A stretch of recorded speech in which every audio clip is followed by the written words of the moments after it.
Your goddess has no dominion here.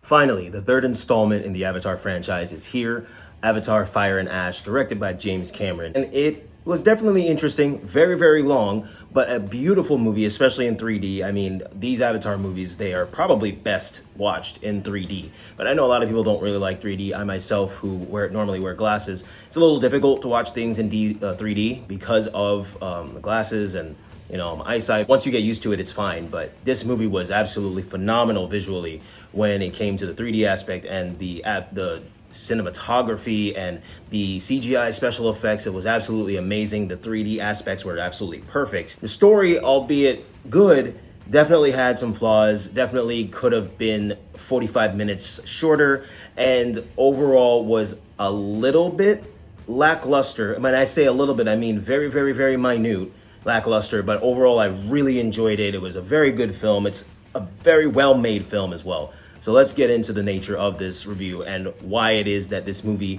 is a little bit too long and should have and could have probably been a little bit shorter. So following the events of Avatar Way of the Water with Neytiri, who was played by Jamie Flatters, and the death of that child from Jake and Neytiri, and the immense loss that it was to that whole family, we go into Fire and Ash with a little bit of a somber tone, and there's a lot going on, and there's these people who came originally to kind of colonize Pandora, and it got shut down in the first movie. Then you see that now there's a new sergeant, colonel, commander, all of the above in charge, and they are tasked with, completely colonizing the planet, or at least making it habitable for the human race. Eddie Falco plays the new general, who's General Ardmore, and she definitely is a stone cold woman, and she kind of has to be in the field that she's in.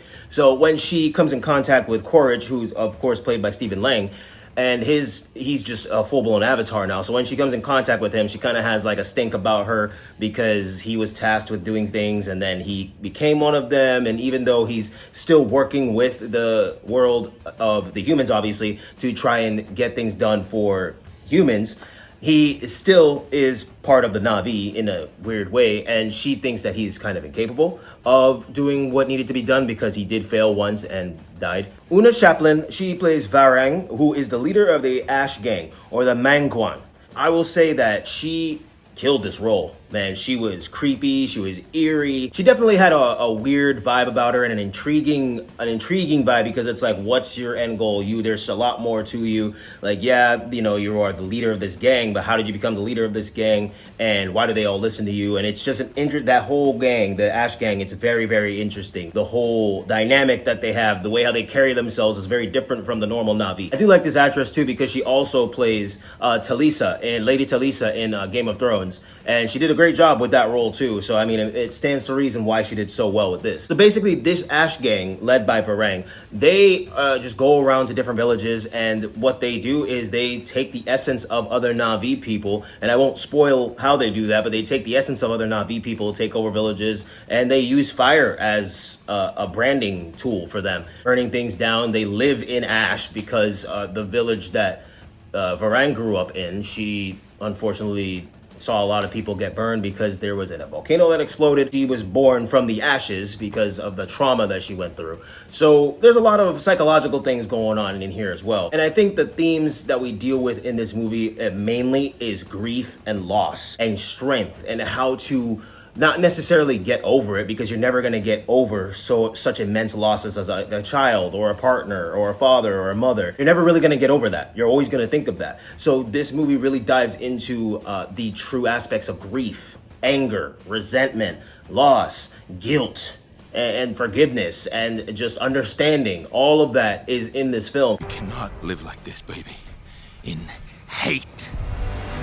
And that's where I can really praise it, because the themes are shown throughout like so beautifully, absolutely beautifully. Cliff Curtis, he plays Tonowari. He returns as Tonowari, who is the Electrican of the Metikaya clan in the Way of the Water, and obviously still in this movie, he is the leader of that clan. He plays a really, really good role in general, but especially in this movie, especially with the Tukun and the just spiritual aspects of the Na'vi and Pandora. And we dive a little bit more into different aspects of Pandora. Like there's clan leaders with like the Na'vi, but there's also clan leaders within the animals and everything. And it's just the sentient animals and beings within Pandora is beautiful to see. Would love to see them kind of do like a side thing where they get into like the animals and Pandora, the ancient leaders that are also animals. And it would just be really cool to kind of see that side of Pandora, like strictly that side, obviously a little bit tailored with the Na'vi people and how they associate with these animals and how they came in contact with them, how they grew to live in harmony with these people to an extent. So I would love to see that too. Kiri, who is voiced and played by Sigourney Weaver, she plays pivotal roles in Way of the Water and even more so in Fire and Ash. It's great to see her development across these two movies because once we find out in the previous movie, in the Way of the Water, that Grace was her mother. Once we find out in the previous movie that Grace was her mother, it's just very interesting because it's not necessarily conceived in a way, the normal way, how we would do things, but the way she's conceived is very interesting. I like how they did what they did and how her character plays into these specific roles because she's a hybrid, obviously. She's got five fingers instead of 4, like the normal natural Na'vi people do. Like all the Na'vi that are mixed, they have the 5 fingers and they get made fun of and called outcasts and mutants or whatever. Typical teasing thing that people do. We have Spider, who's played by Jack Champion. Love Spider because the way how he is incorporated into the family but somehow still shunned from the family because Neytiri, she has a hate for humans even though Jake was a human and she fell in love with him. So you see that dynamic in this movie specifically as well. We will find another way. There's a lot of things that transpire with Neytiri and Jake, and it's obvious why. They lost their son Neteam, and their other son Loak, played by Britton Dalton. He is a very astute character. I like him a lot, and he definitely goes through a lot more than I personally believe he deserves to go through, especially when it comes to the death of his brother and being this kid that's supposed to just take care of the family and also still somehow not being good enough for Jake in a way because anything he does, Jake kind of gets on him. But the other side of that, you have to think Jake, he wants his family to be saved. Jake himself feels like a failure because he couldn't protect his oldest son. He almost lost his family too in the previous movie, and there's so many different things that happen, and he's trying to be a different person. So the dynamics in this movie are all over the place, but not in a chaotic way. There is a lot that happens in this movie, and there's a lot that goes on as well. And that's why I kind of say that this movie did not need to be as long as it was. But at the end of the day, James Cameron is an amazing director, and he produces beautiful movies. And this movie was acted very well. Everybody had great chemistry, especially because it's a lot of the same people. And it was just a good thing to see in theaters. I'm glad that I got to see all 3 Avatar movies in theaters. I definitely enjoyed my experience. But once again, a lot of people leaving the theater were like, man, that was so long. And sometimes I was falling asleep because there's some parts that are a little bit slower. And, that's okay. Every movie needs that time to kind of catch up and do some explaining. There were times where, yes, the length of the movie kind of took me out of it a little bit, especially when there wasn't much going on or I felt like they were kind of doing a little too much when it came to like dialogue. It's not necessarily that big of a negative when it comes to doing too much with dialogue and humor and all those things because this movie was well made all around and all throughout. Another person who had a standout role in this was Ronal. She's the Sahik of the Metikaya clan, and she is played by Kate Winslet. She does a great job. I mean, phenomenal.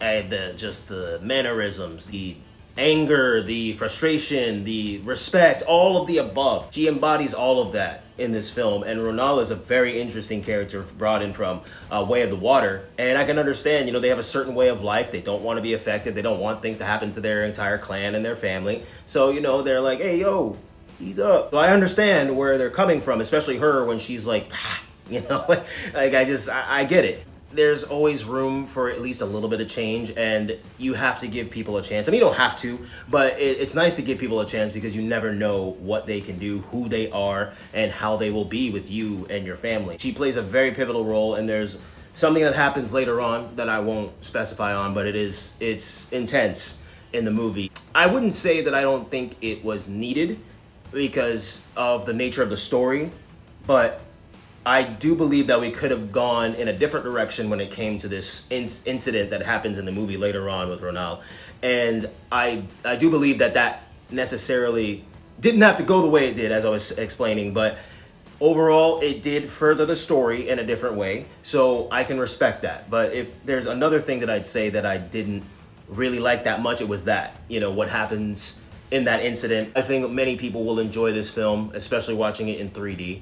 And yeah, the length it's a bit lengthy, so just buckle up, make sure you don't gotta pee, because yikes. Once again, thank you all for joining me in this review. It's much appreciated. You know the drill, that like button, subscribe button, and leave a comment down below. Thanks again for watching, guys. Until the next one.